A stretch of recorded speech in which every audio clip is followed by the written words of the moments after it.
Hello दोस्तों, Rahul commerce education में आपका स्वागत है। एक नई वीडियो के साथ फिर आपके सामने प्रस्तुत हुए हैं कंपनी के प्रकार, टाइप्स ऑफ कंपनी। इससे पहले हमने कंपनी का अर्थ और कंपनी की विशेषताओं के बारे में पढ़ा और आज की वीडियो में हम कंपनी के प्रकार, टाइप्स ऑफ कंपनी के बारे में पढ़ेंगे और समझेंगे।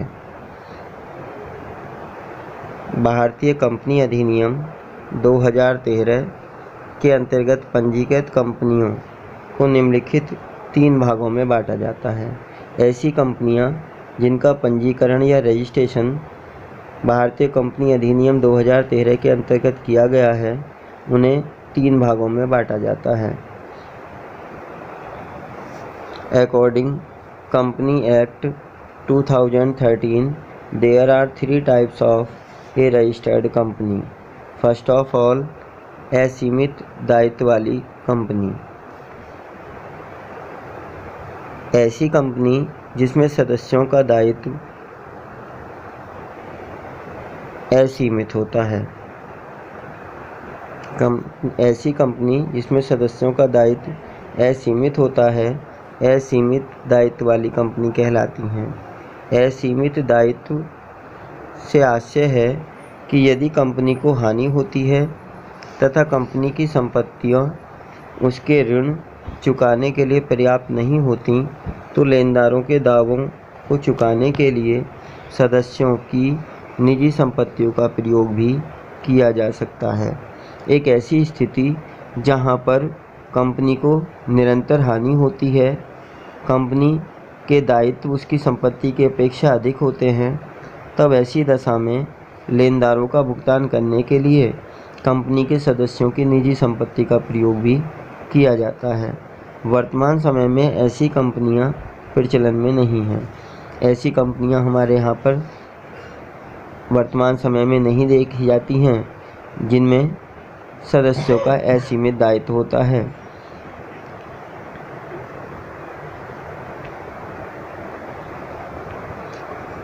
Unlimited liabilities companies, such as a company in which the response of the members of the company is unlimited। ऐसी कंपनी जिसमें सदस्यों के जो दायित्व हैं वो असीमित होते हैं, अनलिमिटेड होते हैं। Unlimited liabilities means in the condition of loss और इंसॉल्वेंट। लॉस की कंडीशन में और इंसॉल्वेंसी की कंडीशन में, दिवालिया की दशा में।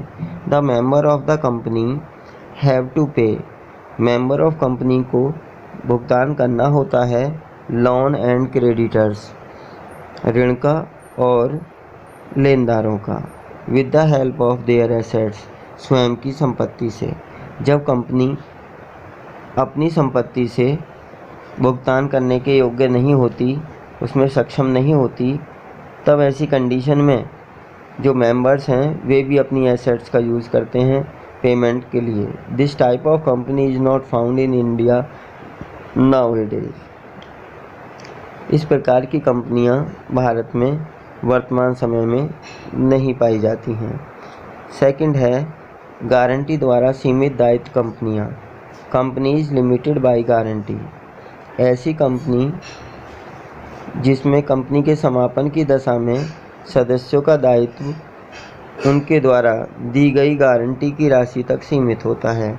जितनी राशि तक गारंटी दी जाती है उस गारंटी की सीमा तक वह सीमित होते हैं उनके दायित्व। सदस्यों का दायित्व केवल कंपनी की समापन की दशा में उत्पन्न होता है।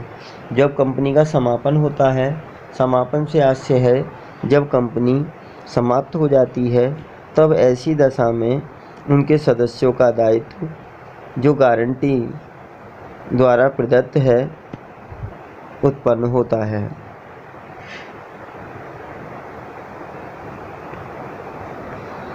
Such as a company in which the liabilities of the members is limited, the liabilities of members is found in the condition of dissolution of the company।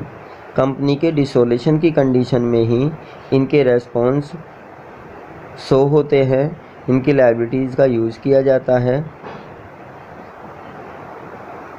Next है अंशों द्वारा सीमित दायित्व company.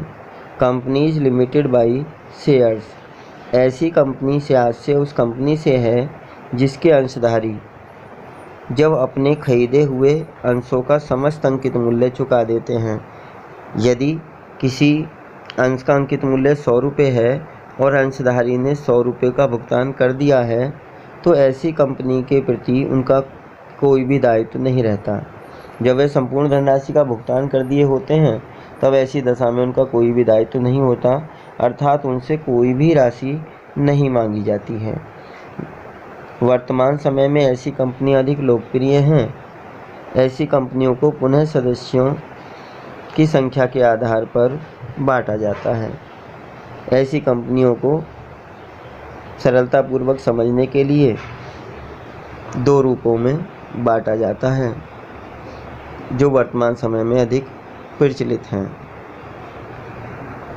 Such as a company in which the shareholder has a response according the number of share which he has.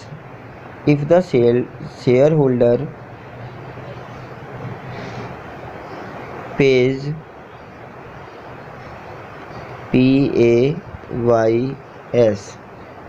his all amount on the basis of number of share is called company limited by share. This company is more popular nowadays. ऐसी कंपनियां वर्तमान समय में ज़्यादा popular होती हैं। This company is divided according the number of members. ये कंपनियों का जो विभाजन है वो अंशों के संख्या के आधार पर विभाजित किया जाता है जो निम्नलिखित है। प्राइवेट कंपनी, पब्लिक कंपनी, निजी कंपनी, प्राइवेट कंपनी। भारतीय कंपनी अधिनियम 2013 की धारा 2 अंडर सेक्शन 68 के अनुसार निजी कंपनी एक ऐसी कंपनी है जो अपने अंशों का हस्तांतरण पर प्रतिबंध लगा देती है, अर्थात वह अपने अंशों को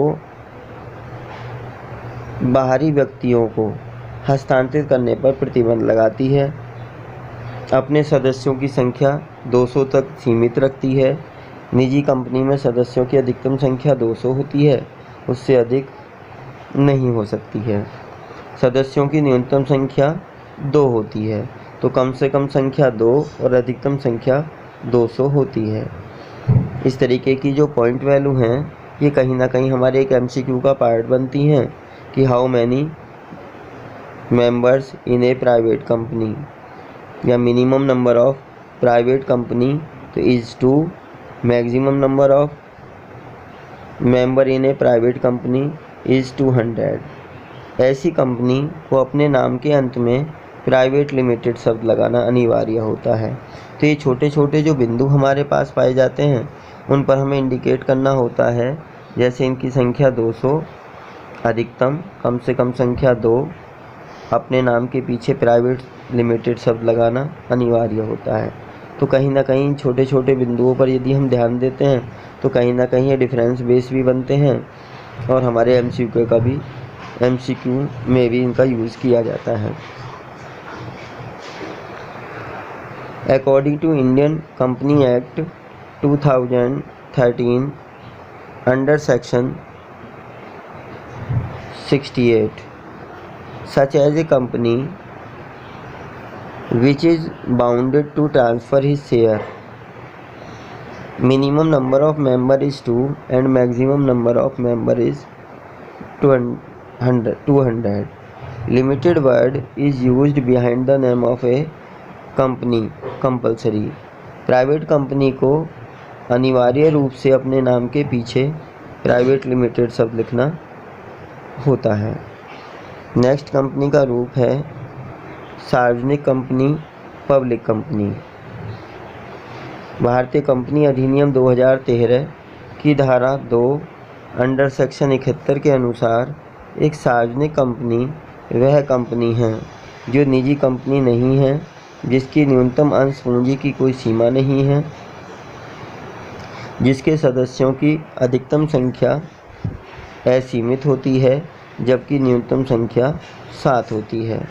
तो सार्वजनिक कंपनी में सदस्यों की न्यूनतम सीमा 7 जबकि अधिकतम संख्या नो लिमिट होती है, असीमित होती है, और इसकी पूंजी के लिए भी कोई सीमा निर्धारित नहीं की गई है, तो वह कंपनी सार्वजनिक कंपनी कहलाती है।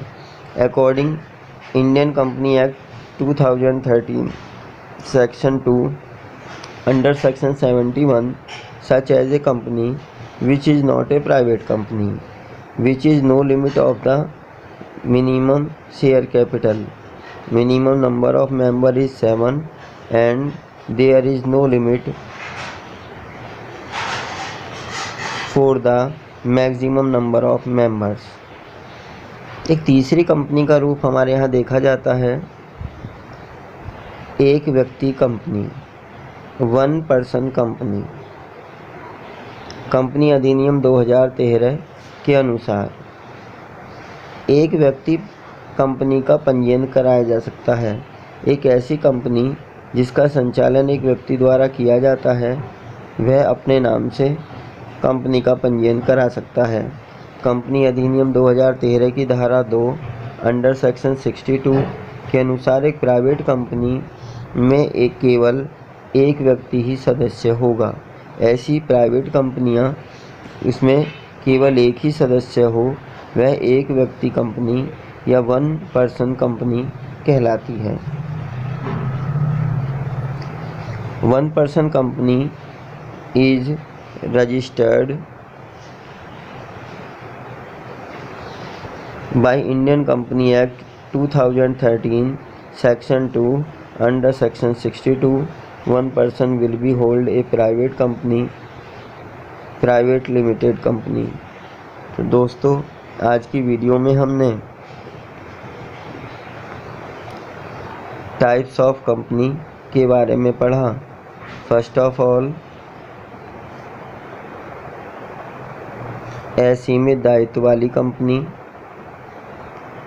गारंटी द्वारा सीमित दायित्व कंपनी, अंशों द्वारा सीमित दायित्व वाली कंपनी, और जिसके दो रूप हमने पढ़े और समझे, प्राइवेट कंपनी और पब्लिक कंपनी, निजी कंपनी, सार्वजनिक कंपनी। तीसरी कंपनी का रूप हमने देखा एक व्यक्ति कंपनी। वह प्राइवेट कंपनी जिसका संचालन एक व्यक्ति द्वारा किया जाता है, अपने नाम से पंजीयन कराया जाता है, वह एक व्यक्ति वाली कंपनी कहलाती है। तो दोस्तों, यदि आपको यह वीडियो अच्छी लगी हो तो ऐसी ही वीडियो आगे देखने के लिए चैनल को सब्सक्राइब करें, वीडियो को लाइक करें तथा अपने दोस्तों में ज़्यादा से ज़्यादा शेयर करें। धन्यवाद।